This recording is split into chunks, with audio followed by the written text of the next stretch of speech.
Hello and welcome to another update video about Solana. Solana has now moved quite deeply into the support area that I communicated yesterday. We want to take a look at that. First of all, we start on the 4-hour time frame. Quick reminder that we are on in a triangle pattern. The idea is we are in a wave 4, we're moving sideways. We're following an Elliott wave triangle pattern. This is a wave 4. The situation has not changed. The situation will not even change if we break below the red line here at $119, which is the invalidation point for the triangle. But it would simply mean the larger wave 4 is unfolding not as a triangle, but as a flat correction. As I mentioned to you before, it would not be a surprise if we break below 119 because triangles are very unreliable patterns. They morph easily into something different. And for example, that could be such a flat correction in which this was an A wave, this decline into the April low. This was a B wave rally into the 21st of May high at $190. And we're now moving down in wave C. And it is a 1, 2, 3, 4, 5 pattern. In that case, we could target $109 next, maybe even a bit lower. Okay. Why 109? Well, it's the next FIB support level. And in addition to that, if we measure the length of the A wave, we go to the top of the B wave. If I remember correctly, the $109 level is the 100% extension. Yeah, 108. Okay, but obviously this is only one target for a C wave. It just means in simple words that below 119, pay attention to that 108 to $109 sort of range.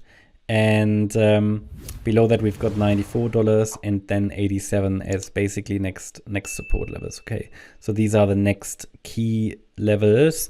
A C wave can easily go down a little bit lower. We have 119, and then below that it's not a triangle anymore, but could be something different like a larger C wave. Looking at the sideways price action here, the idea is still that in this triangle, okay, a C wave could have completed. What is a triangle pattern? Triangle pattern is a 5-wave move. It's a corrective pattern. We have an A wave down, we have a B wave up, a C wave down. Possibly this is now the D wave, and then an E wave. Okay, so forming a series of higher lows and lower highs. And this is it.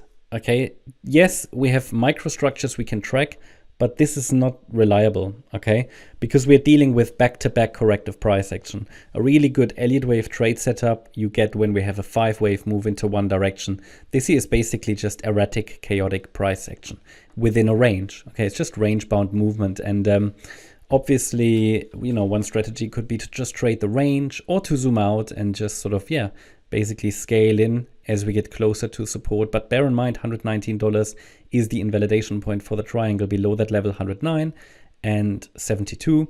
And until we get a 5-wave move up, yeah, there is no confirmation that we are heading back into an uptrend. So we are in a correction, and this could still extend quite a bit longer. So for example, as I said, a triangle pattern is a 5-wave move, A, B, C.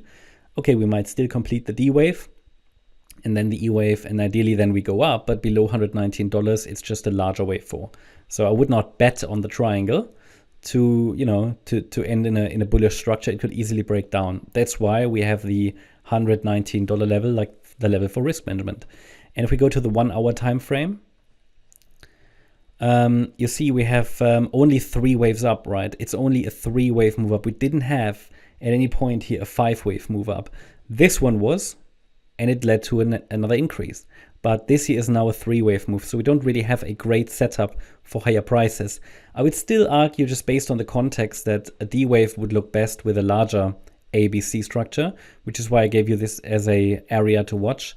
Key support is $128, and then $132.75 is where we are stuck now, pretty much. Below 128, the B wave, I would say, gets a little bit less likely, but B waves can go lower than wave 2s. So if this was a 1-2 setup, I would say it's getting far less likely and reliable below 128. But just be aware that B waves can go a little bit lower, could even overshoot to the downside. But I'd say still that below that 24th of June low, which is at $122, a different interpretation needs to apply. So then we could explore, okay, is it maybe still that C wave? But I would say if we really make another low, then it rather would suggest that this is not a triangle, even though it's only formally invalidated below 119. So it's still, there's no confirmation here that this C wave to the upside has started, but it is the area where I'd be watching, okay? But bear in mind, it's not a great setup until we get maybe a 1-2 setup in that C wave. I hope that makes sense, because a C wave, again, is a 5-wave move. And the first wave in that C wave, if followed by a higher low, could be a nice setup. But at the moment, there is no sign that this B wave is finished. Okay, the B wave itself is unfolding as a flat correction, ABC, and it's already quite aggressive. It's quite deep, it's coming down quite deep, but ideally it's turning around somewhere here if this is the correct wave count.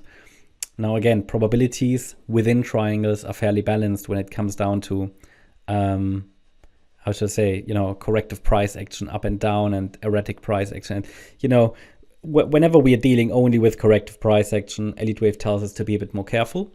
I think price action at the moment shows us that we really should be, and that's why I'm warning all the time that, the microstructures in a range, they are very chaotic, and we can use still the methods to identify some tendencies, but don't be surprised if, things change. They do that all the time in corrections. Nothing special. The problem is when you have a chart that's like only a correction here at the moment, right? For months and months, and that makes it a bit challenging. But yeah, we can still identify the relevant key levels, support levels, and so on. And I think reliable here as a level is 119. I mean, that's been holding for a while now. But below that level, we would enter this larger support zone for the larger fourth wave. Yeah, either way, there is no confirmation that, let's say, a wave 4 low is in place. So we still have to expect further corrective price action, either sideways or rather down in a larger wave 4. That's my update about Solana. Hope you liked the update. If you did, please hit the like button, leave a comment, and subscribe. And if you really like the content, then please check out the channel membership. Also, make sure that you follow us on Instagram and Twitter for additional content. Thanks a lot for watching. Bye-bye.